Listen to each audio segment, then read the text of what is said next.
issues around disabled women?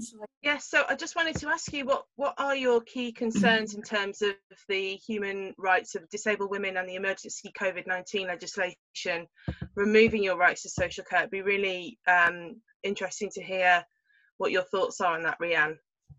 Okay, so I thought I'd start by talking a little bit about the situation for disabled women generally, before we then even get into the impact that COVID-19 has had. So people may not be aware of this, but there are in fact more disabled women than disabled men in the UK. In Wales, Wales has the highest proportion of disabled people in the population compared with the rest of the UK, and 40% of disabled people in Wales live in poverty. The pay gap between disabled women and non-disabled men is 22%, but even the pay gap between disabled women and disabled men is nearly 12%.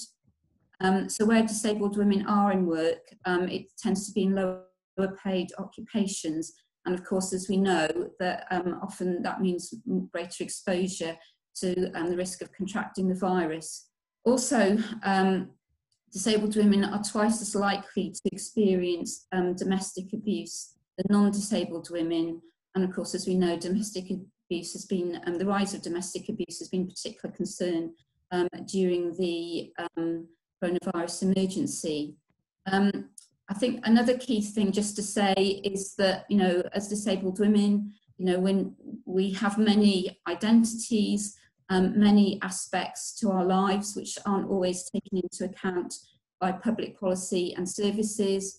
So we're partners, we're parents, we're the carer of our own parents, we manage the household, we're workers, we're entrepreneurs, we employ PAs, our own personal assistants, and since lockdown, many disabled women have also become home tutors as well. And of course, other identities around ethnicity, sexuality, faith, etc. So in terms of human rights, the 10 years of austerity that we've undergone, together with the lack of advanced planning for any kind of pandemic, has been particularly detrimental to disabled women, and in terms of human rights, a massive threat to our basic and fundamental right to life. Starting off, there were concerns at the outset about whether disabled people in general would have access to treatment should they contract the virus. Would they be offered ventilators? Would they even be taken? Would we even be taken into hospital? I'm glad to say that Disability Wales, alongside other members of the Wales Disability Reference Group, had a statement calling for disabled people's rights to be upheld, particularly healthcare rights, during the pandemic emergency. And our statement attracted more than 1,400 signatures, and it helped to instigate the Chief Medical Officer and the Chief Nursing Officer in Wales to issue a letter to all health boards and clinicians across Wales that they should not take a blanket approach around issues such as do not attempt resuscitation. So they couldn't just say because somebody was older or somebody that they shouldn't have treatment. And we do know that letter from the Chief Medical Officer and Chief Nursing Officer had a massive impact on the way in which clinicians approach treatment to disabled people. But beyond that, there is key issues in terms of right to life regarding protection from exposure. We've seen the tragic loss of life in care homes, and let's not forget that 75% of residents in older people's care homes are older women, older disabled women, who've paid a heavy price in terms of the lack of support and lack of protection, in terms of the virus. Also, the shielding letters that were issued, not all health conditions, people with particular health conditions were included in those shielding letters, and information in them wasn't necessarily made available in accessible formats such as easy read or BSL video. The care workers and personal assistants who support disabled people, we've seen many stories of lack of access to testing and lack of adequate personal protective equipment. Again, putting disabled people's lives and disabled women's lives at risk. Access to food has been a major issue. Obviously, we can't eat. That has a very detrimental effect on our health and well-being. We've seen major problems with disabled women who often are because of gendered roles, will be the managers of the household, having to go to incredible lengths to source food, having to resort to food banks, and also, where, we know that food boxes, while welcome, if you can't open cans of food or you're not able to prepare food, that's not necessarily the right solution. And more than 300 disabled people commenced legal action against supermarkets under the Equality Act around lack of provision of reasonable adjustments. And then the safeguarding issues have been also prevalent around domestic abuse, ensuring that messages around domestic abuse and support for disabled women experiencing domestic abuse are relevant and in accessible formats. And then finally, the issues for non-COVID-19 related healthcare, which has particularly impacted on disabled women in terms of access to treatment, investigations for conditions unrelated to COVID-19.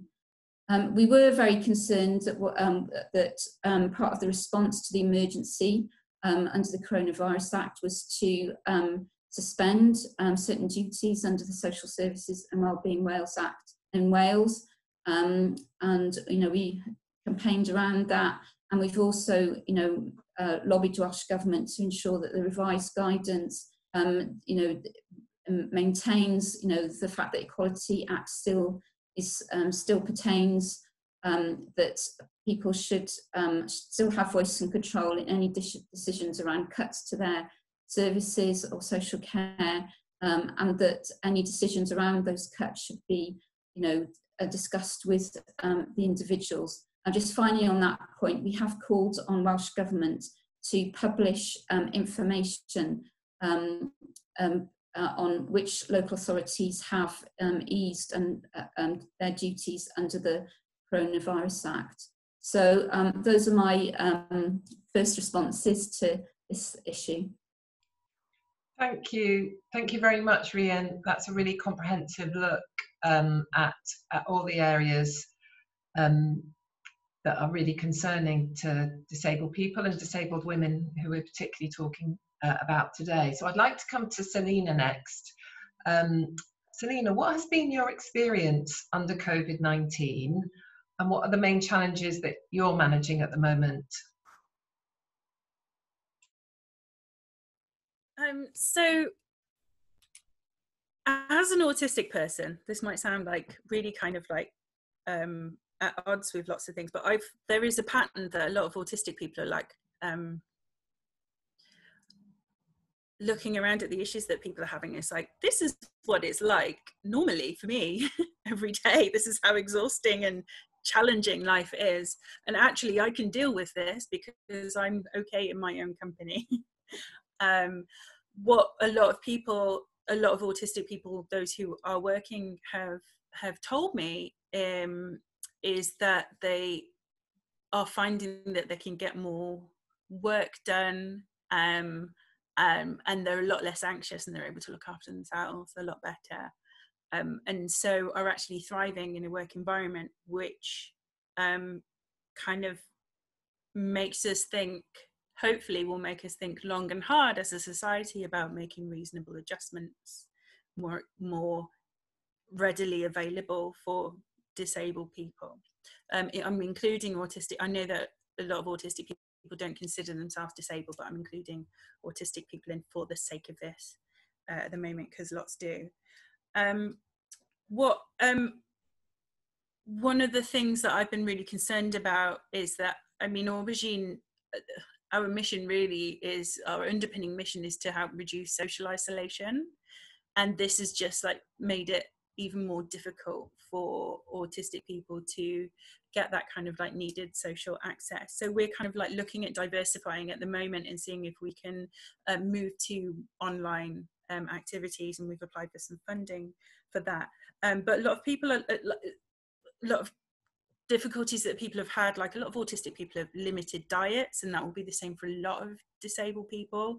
And so even accessing food banks can be problematic if there are only 1 or 2 foods in that you'll be able to eat. So concern around like access to nutrition, there's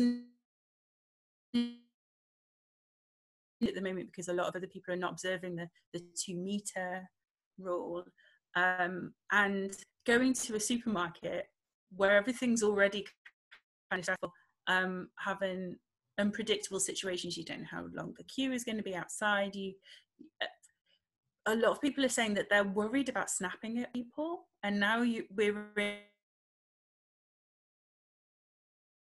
in I was in a supermarket a couple of days ago, and it says, please be nice to one another. You're seriously telling people not to get upset about somebody who's putting their life at risk. This is nothing new for disabled people. We're constantly having to be on edge when we're out, you know, even just using the toilet. Is somebody going to question me for using a disabled toilet, for example?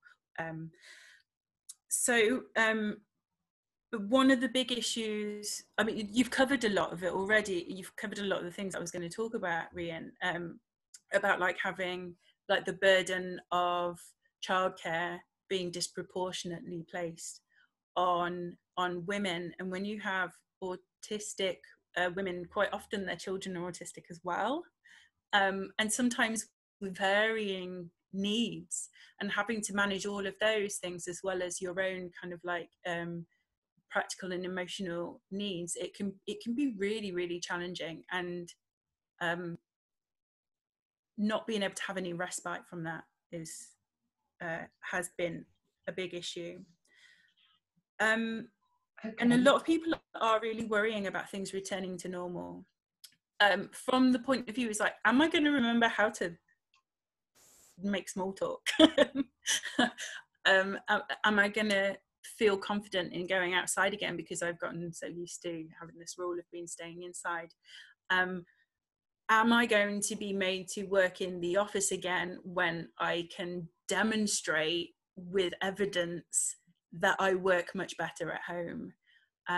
So there are lots of questions that have come up, and the things around that I think are important to me in moving forward. Actually, maybe I'll leave that for later. We'll talk about moving forward a bit later on, if that's all right. That's great, Selena. Thank you very much. I think it's incredibly important that we hear from autistic people, because some of us may not have lived experience of working with or living with autistic people, and it's incredibly important that we understand the wider issues that you're facing now. And I do hope you can get your Café, Aubergine Café online. That would be absolutely brilliant. So I'm going to come to Grace now. And Grace, I want to ask you, as a therapist, you're supporting people with conditions. What are the kind of issues you've been facing in terms of delivering your services at this time, and any experiences of your clients that you want to highlight, your lived experience? Absolutely, thank you. So yes, I'm a disabled personally and neurodiverse. I am a psychotherapeutic counsellor working in private practice, and I'm also non-executive director, as Catherine mentioned, looking across on rights on care. So I, because I was housebound for 6 years, I was already really set up to work online. And a lot of my work was happening online anyway. In fact, I've only been, working out of the home in the so I was able to support my clients through an transition. Many therapists hadn't used online work before, so that was a struggle for them to skill. that was something through. But in my client work, I specialize in complex and multi-marginalized rest identities. And of course, what my colleagues see and my clients seeing is, there is grief and mental health issues occurring with isolation, with lack of access to services. But what we're also seeing is marginalization at this time. So, Rhian mentioned so fantastically the challenges of the rationing of care, and the questions about whether disabled people were going to be able to have access to care. We've seen that has had a huge impact on mental health. So for some people, with underlying conditions, we've had, or pre-existing conditions, they've now been classed vulnerable, and their self has kind of shifted overnight. They've been put into a new category, and already identified as disabled. This is a very common experience because the categories of access drawn and redrawn around as people all the time. The idea that the classification of your diagnosis may change, the benefit system, already horrendous, would may again that it's not going, it's actually less than it was already. So the idea that a medical model is making decisions about your body, your access to resources, and your right to public space, to civic space, is already always being empowering. We're now seeing people who are invisible disabled, or sometimes who don't identify as disabled, but have now, there's been 5,000 people across the UK added to the COVID highly vulnerable list. These are huge numbers of people who are being seen as marginalised. It's really impacting somebody then has to process what it is to join this group of marginalised people. Obviously, Rhian pointed out so brilliantly and wonderfully difficulties of access to resources. So, it's very, very challenging, and even when people can access resources, the labour around those resources is negative. So, for example, perhaps for me, I did not use supermarkets because they were incredibly inaccessible to me. To get to a supermarket would pre-pandemic have meant, to stop, get another bus, and then the microaggressions that I may experience there. One of the things that has happened here is I have, content warning for mention of touch, and I'll put the content warning. I haven't experienced any assault or unconsensual touch for 14 weeks. And that's a long time in my adult life that I haven't experienced as a disabled woman. Because, when I'm out as a visibly disabled woman and a woman with multiple marginalised identities, I've used non-consensual touch. Movement on Twitter, which is hashtag just after grab, which is I'd really encourage everybody to check out. So they kind of nervous about what it means to access worlds again, the external outside world, and what they might be there, and then also the resources already microaggressions and difficulties getting access to food. Now huge amounts more anxiety, policing the right to space, so I'm not at a supermarket. From clients, people are being told they should be out, they should be doing that. The touch sale doesn't stop despite the distancing. Because clients often have different entities that are oppressed.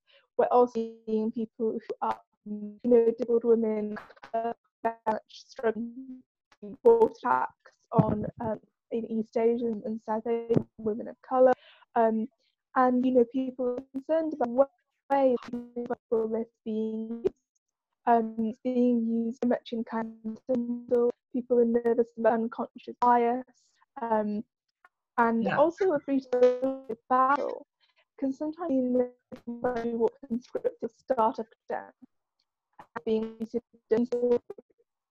rather than age or... I'm sorry to break in, Grace. I can't hear, your sound has deteriorated, so I'm just I'm going to ask my next question, if you don't mind. I think it's something to do with your microphone. I'll send you a message privately in a moment, but I'm just going to come to Rhian now, if that's okay, because I'd like to start talking about solutions. And Rhian, what would you like to see the government in Wales doing, and potentially the UK government, in the short term? So right now, what is the key priority that you need resolved? Well, as a general point, I mean, you know, it is actually implementing the Equality Act. You know, a lot of the issues that disabled people have encountered, well, you know, encountered before the crisis, but have been exacerbated during the coronavirus crisis, is that the Equality Act has not been applied. You know, if you know, just things like you know, making information available in accessible formats, you know, just for one issue. I think that tackling the shopping and the food issue has to be number one priority. I heard yesterday on the news, and that as a result of the action taken, you know, and the very fact that 300 disabled people had to resort to threatening supermarkets with legal action around their lack of provision for disabled customers, you know, during an emergency, you know, crisis like this, you know, that's the last thing people should have been put in a position. But I gather that supermarkets have, I think Tesco's are leading the way, you know, are now going to start addressing, you know, making priority slots available to disabled people, you know, and doing a lot more. I mean, things like that should have been done right from the beginning. And in terms of planning for pandemics, you know, that's the sort of thing, you know, that should have been in place right, you know, right from the outset. And I think picking up on Grace's point around, you know, we do seem to have gone backwards in terms of the social model, because we are now, you know, we're talking about people being vulnerable, people being shielded, and you know, and it's as if disabled people are separate from the rest of society. And I think the real fear is that we are going to end up being last out of lockdown, because I think the feeling's going to be, well, if we keep disabled people isolated at home, then the rest of us can, you know, the young and the fit can go back on with their lives, because, you know, well, disabled people are being taken care of in their own homes. So I think we've really got to reframe this whole debate and use the social model as the way forward, and not just slip back by default to the medical model.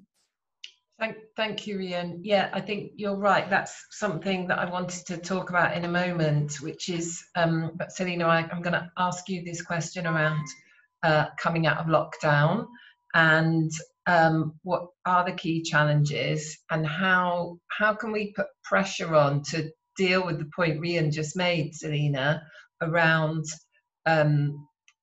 you know, disabled women might be the last, or disabled people might be the last out of lockdown. How can we put pressure on to make sure that isn't the case, and that you don't have your human rights infringed?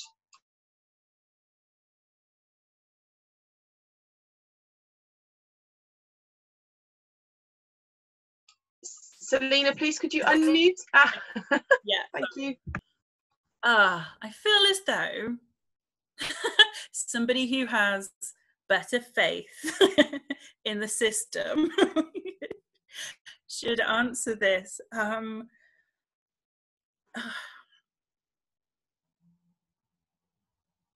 mean, I know how I want things to go, but I'm not sure if they will. I can kind of like see, like in the future, I've got optimism around people looking at the experiences that we've got now, which I think we should really well document, because once it's gone, it's gone. We should really document these experiences, and use that as evidence to show better ways of moving forward. I know that I'm not really giving you a solution, because I think that solutions is just so complex, because disability is like, it covers so many things.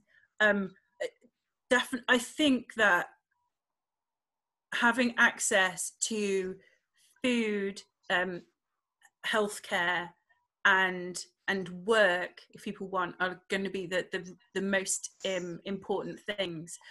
Some of the things that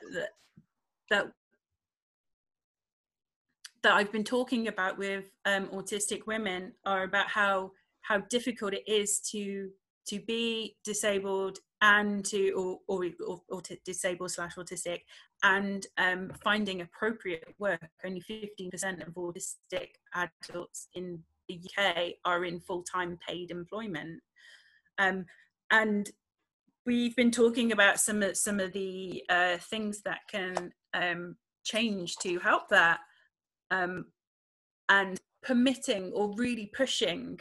If the government can really push for the right for disabled people to work from home, that would be amazing, and would reduce a lot of the burden on the welfare system, I think. Yeah. And we have demonstrated now, that we can do that a lot of people are finding it much easier, apart from in the case, of course, of those who also then have like many children, disabled children to care for as well as themselves. But even in those cases, we've got, I think I was talking to Kat Williams, who's joined us today. Earlier on, she was talking about how she's been to more meetings during the lockdown, been able to make more meetings during the lockdown than she was able to in the past year. And so, that really, we need to document these experiences. I think that's really good. Thank you, Selena. That you're absolutely right. We need to document these experiences, and I know Disability Wales are doing a great series called Lockdown Lives, I think, which I'm sure Sarah or Rhian or Meg will put in the chat for people to have a look at. I've got some questions coming in from the audience, so I'm going to start with you, Grace, with a question. How do you prove your disability when PIP is so hard to qualify for, especially if you have caring responsibilities? So would you mind trying to answer that one, Grace? Yeah, absolutely. It's an incredible thing, and I'm guessing that the question is in the context of COVID. It's very, very hard. Grace, I'm really sorry, but your microphone, I'm not sure if you hold your cable up to your mouth, that might be better. Okay, is that any better? I'm gonna keep talking. You can tell me if it's not. Fantastic. Thank you all for it working before it started, and now it's. So it's very, very difficult. I'm my partner, and I'm able. Okay, let me. Try now. Okay, again. So, I have experienced that when I share what I need, I don't feel compelled to people the details really have to have. Grace, I'm so sorry to cut across you, but we can't. I think it might be potentially more to do with your internet connection. It'd be great if you could write an answer in the chat box. I'm really sorry about the technical difficulties. If you can write an answer in the chat box, I'm going to come to Rhian with my next question, if that's okay. So a question for you, Rhian. Do you think there is a very real possibility that the number of disabled women in Wales will increase coming out of this crisis as a result of delayed diagnosis and treatment? And what can Welsh Government do to ameliorate this? It's a really good question. We heard in our health cafe a couple of weeks ago that women are not coming forward with serious health issues and the problems that may cause. So that's one for you, Rhian, please. Thank you. And this is very much an issue that we've been discussing on the COVID-19 Moral and Ethical Advisory Committee, because obviously, I suppose to try and dampen down the spread of the virus. You know, we obviously have imposed quite, you know, stringent actions, you know, literally locking everybody down, and I guess to a certain extent frightening people into staying at home. And obviously now we've, you know, done such a good job of that, that people now are afraid to come forward, you know, with, you know, non-COVID related conditions. And of course, health services have sort of suspended you know, in some cases, you know, access to screening, scans, you know, other operations, other forms of treatment. So as we know, there was often quite a backlog, you know, quite long waiting lists anyway, and those will have been greatly exacerbated. So I think the issue is going to have to be how can we, you know, bring our healthcare system back to, you know, tackle non-COVID related issues. How do we assess risk, you know, for people? How do we talk to people about risk in terms of treatment? And how can we try to create COVID-free, you know, healthcare spaces? I mean, I suppose it's always important to look at solutions. And one of the things that people have found positive because of the lockdown is that some people have been having access to health consultations online. So that's saved a lot of issues around travelling long distances to, you know, your nearest hospital. It's cut down on a lot of that. So I mean, so looking at, you know, that those kind of solutions are going to be really important. But, you know, it's an incredibly challenging, you know, situation for people. It is. Thank you, Rhian. Absolutely. I know it's interesting. I've been able to get an appointment with my GP very easily in these weeks, and it's been on the phone. And I think that's absolutely been the way forward. And we at WEN lobbied for there to be telemedicine for abortions as well, so that women didn't have to travel into clinics, which is really, really important. But I feel one of the solutions certainly that we've raised with the Deputy Minister is we feel there needs to be a big health campaign around do go if you're a woman and you're experiencing symptoms of a heart attack which present differently in women, then you really do need to go to your emergency services, and that message needs to get out there loud and clear. I've got a question for Selena now, which is about the impact of the pandemic on disabled people with multiple identities. So disabled people who are also BAME or LGBT. For example, a disproportionate amount of LGBT plus people also identify as disabled. This can impact on people's comfort and ability to reach out to support services. So I wonder if you could say something about that, Selena. Yeah, okay, so I'm those things. I think it's impacted us in a number of ways. I'm noticing a difference in how people behave in different areas in Cardiff and beyond. For example,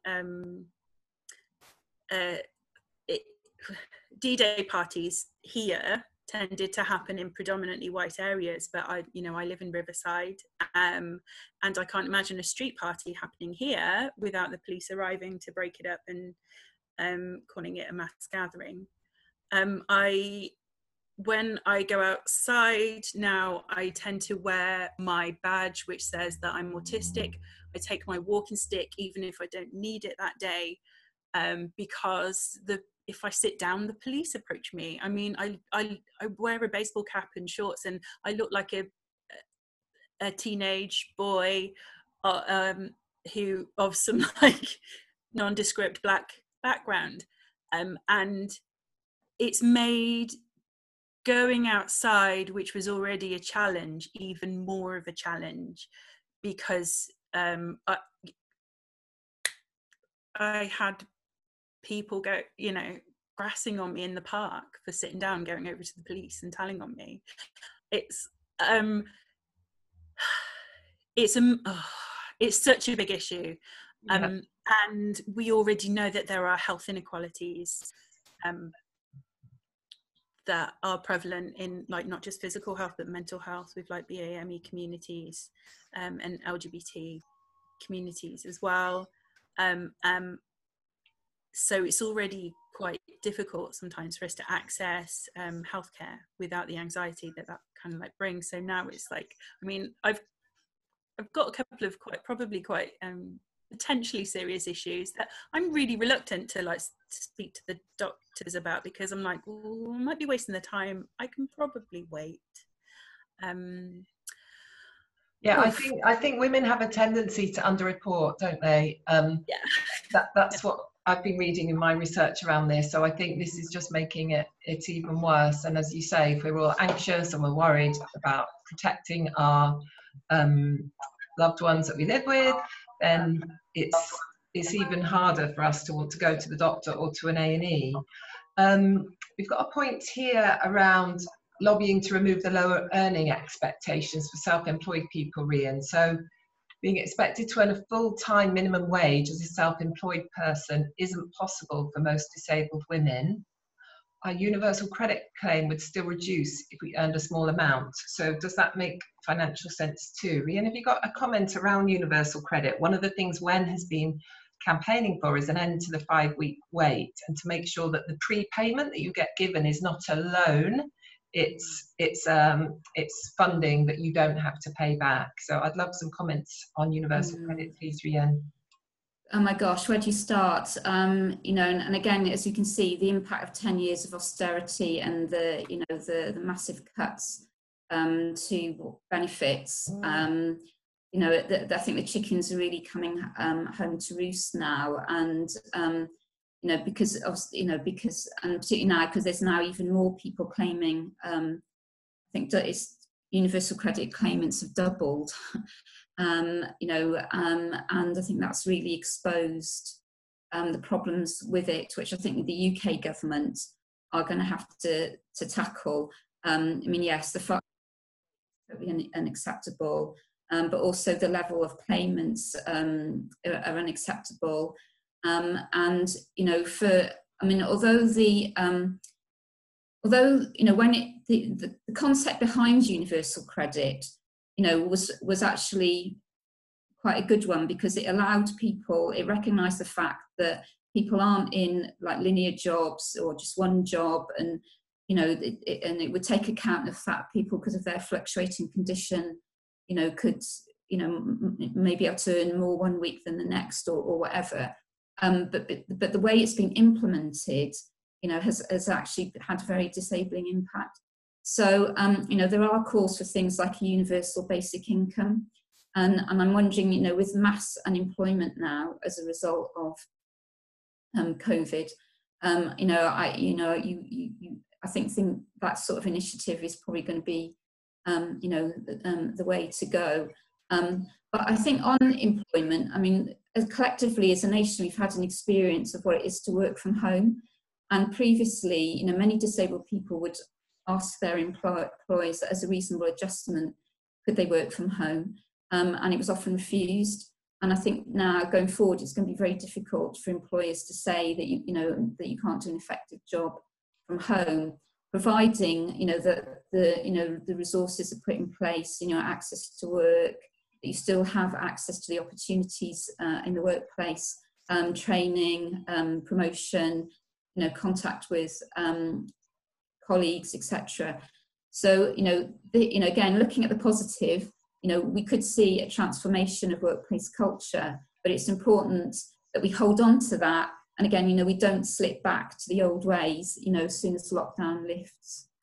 Absolutely, I agree entirely with that. It's something we're really thinking about in terms of how we go forward with, you know, we were agile working anyway, but I do hope that a lot of organisations will now make sure that their jobs are open to people across the whole of Wales. And as you say, there shouldn't be any problem. We've all demonstrated we can work from home where we have the support that we need.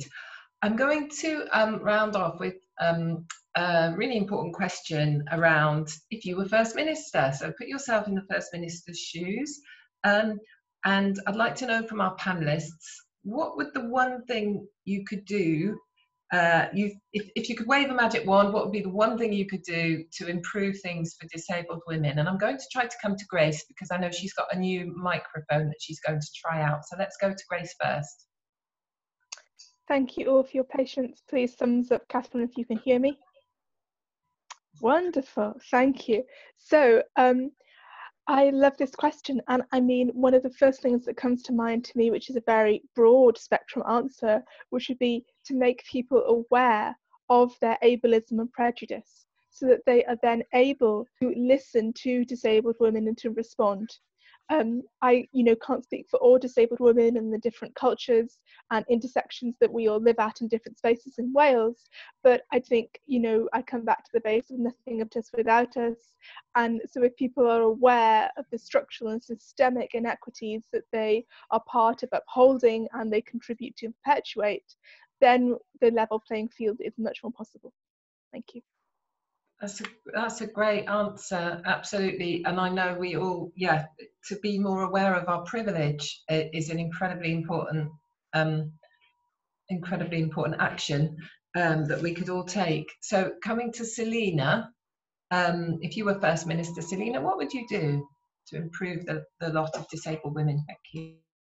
Oh, okay, yeah, I was just typing up. I would, as someone mentioned in the comments, about the minimum income floor, I would remove the minimum income floor. If you don't know what it is, if you are self-employed, you can get some universal credit benefits to help support you, during the beginning when you're not earning very much money. But after a certain amount of time, the DWP makes the assumption that you are earning the minimum income floor, which I think is about £7,000 a year.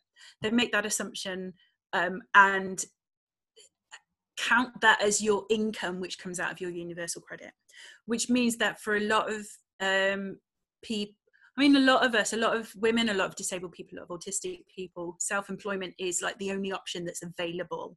And whether that's home crafting or making homemade period pads, or whether you're running a business like Aubergine, I'm classed as, even though I don't take a wage, I'm classed as this. And so the minimum income floor could affect me as well. They've actually paused it for now during the pandemic, but I think it disproportionately affects women and disabled people, because those are the ones that are more likely to need it and less likely to be able to put in all of the hours needed for a full-time position somewhere because of things like caring duties and being able to take care of their own needs. So that's what I'd do. Thank you, Selena. Thank you, Selena. And now I'd like to come to Rhian with the same question. If you were First Minister, Rhian, what would you do to improve the life of disabled women? Well, if I was First Minister, yes, I would. I think the first thing I'd do is I'd incorporate the UN Convention on the Rights of Disabled People in Welsh law and policy as part of a Human Rights Wales Act.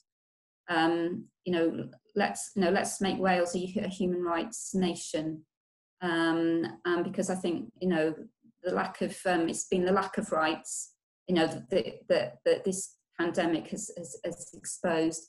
The other thing I'd do is I'd make teaching and training on the social model of disability compulsory in schools, colleges, universities. Training. Training for architects, training for social workers, teachers, whatever. Again, let's be a social model nation. That's an excellent, absolutely excellent place to end. I feel it's so important that we've got some amazing legislation in Wales already around the Future Generations Act, around the Violence Against Women Act, and we were real trailblazers there. So I see what you mean, Rhian. We need to keep going with that and incorporate the UN Convention on disabled people in this area. That would be excellent. I'm just going to ask if there's any further questions on the chat. And if not, I'm going to say a huge thank you, diolch yn fawr iawn, to Selena, to Grace, and to Rhian Davies. Please all follow their organisations on Twitter and get involved in their work.